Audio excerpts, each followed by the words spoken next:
Picture this. It's 2 in the morning. Someone you live with gets out of bed, walks into the kitchen, says a few words out loud, clear as day, and walks back to bed like nothing happened. In the morning, they don't remember any of it. Not a fuzzy memory.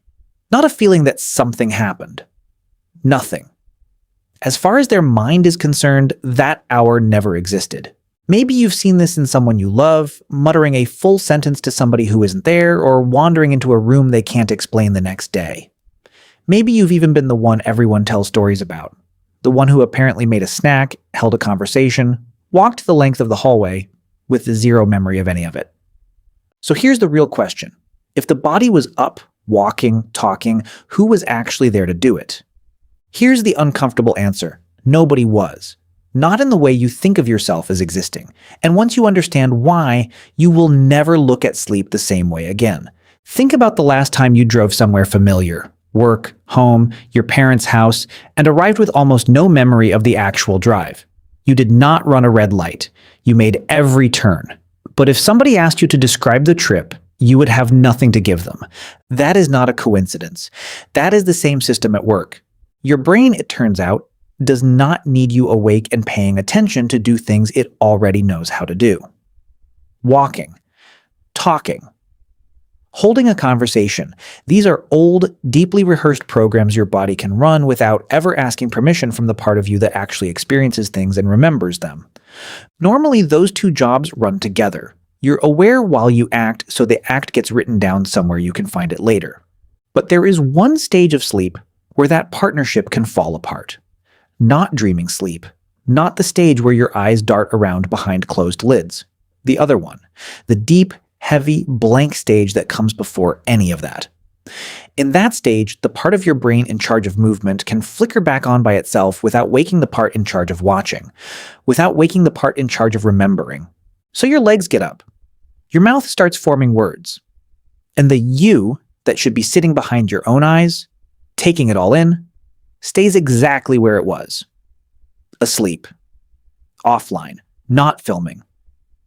Which means when your partner tells you what you said last night, or your family tells you where they found you standing, you are not misremembering. There is nothing to remember. It was never recorded to begin with. That's a different kind of gap than the ones you're used to. Forgetting where you put your keys is your memory failing to hold on to something it did record. This is closer to a security camera that was never plugged in, on a night when something absolutely happened in front of it anyway. The event was real. The footage never existed. And most people spend their whole lives assuming those two things can't happen at the same time, that if your body did something, you must have been there for it in some sense. This is proof that isn't true. And the talking is its own strange piece of this. It's rarely a full, coherent story. It's usually a fragment, a name, a question, an argument with no other side to it. That's because the part of the brain reaching for words in that moment isn't narrating a dream, and it isn't having a thought the way you'd have when awake. It's more like a machine idling, occasionally coughing out whatever's sitting closest to the surface. Which is also why if you ask a sleep talker a direct question, they can sometimes answer you. Not because they're aware, because responding when spoken to is another one of those deeply rehearsed programs that doesn't require anyone to be watching. Here is what makes it even stranger. This is not your brain glitching. This is your brain doing exactly what it was built to do a very long time ago. Picture living somewhere without locked doors, without streetlights, without any of the safety you take for granted now. Waking up completely every single time something moved near your shelter at night was expensive. It cost sleep your body desperately needed. Sometimes, hesitating that long to react could cost you a lot more than sleep. So the body found a shortcut. Move first. React first, skip the part where you have to be fully conscious to do either one. It is fast, it is automatic, and it was never designed to be remembered afterward. Because remembering was never the point. Surviving the next 10 seconds was. You inherited that shortcut. Most nights it never switches on, because there is nothing out there to react to. But every so often, deep in that heaviest stage of sleep, it fires anyway, for no reason at all. And your body follows orders from a system that was built to move you, not to explain itself to you. It also seems to run in families, almost like a setting passed down without anyone choosing it. If one of your parents did this as a kid, the odds you'll do it too go up. And it doesn't need much of a push to show up. Running on 4 hours of sleep for a week straight, a stretch of real stress you haven't let yourself feel during the day, one too many drinks before bed. Each of those pulls you deeper into that heavy, blank stage of sleep and hands the shortcut more chances to fire. If you've ever watched a child go through this, you already know how frightening it can look. Sitting up, eyes wide open, sometimes talking, sometimes crying, and completely unreachable, like knocking on a door with nobody behind it. That is not a child reacting to something real and terrifying. That is a still half-built brain running the exact same shortcut adults run, except the wiring between moving and aware has not finished connecting yet. Almost every child grows out of this quietly without ever needing to understand why it was happening to them in the first place.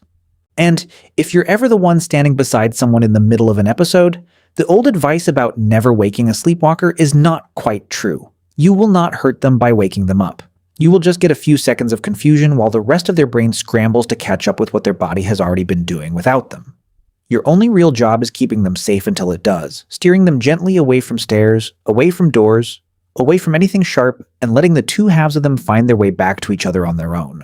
There's one more thing worth sitting with here, because it quietly changes something. None of this means a hidden version of the person is taking over, saying secret things, revealing some suppressed truth. There is no other them underneath, waiting for the lights to go out. It is simply the most familiar, most well-worn parts of a person running on their own. The same way your hands know how to tie your shoes without you consciously thinking through each step. The body does not need permission to do what it already knows by heart. So if you ever hear that someone you love had a full conversation last night, one you were apparently part of and don't remember either, or you wake up somewhere in your own house that you don't remember walking to, you'll know exactly what happened. It is not a mystery. It is not someone else taking over. It's your own mind running an old survival habit with half the lights on and nobody sitting behind the wheel to witness it. You are not one single thing that is either fully here or fully gone. You are built out of pieces, and most nights, you never notice them working separately, because the one piece that would have told you never woke up in time to see it happen. Which might be the real reason this story unsettles people more than it should. Not because it's dangerous, most nights it isn't. Not because it's rare, it clearly isn't. It's because it quietly proves that you, the version sitting behind your eyes reading this right now, is not as permanently in charge as it feels. Some nights it clocks out early, and the rest of you keeps moving anyway, perfectly capable of walking, talking, even answering a question, without ever needing you there to witness it. And it will happen again, to you or to someone you love, on some ordinary night neither of you saw coming, leaving nothing behind but a story someone else has to tell you in the morning.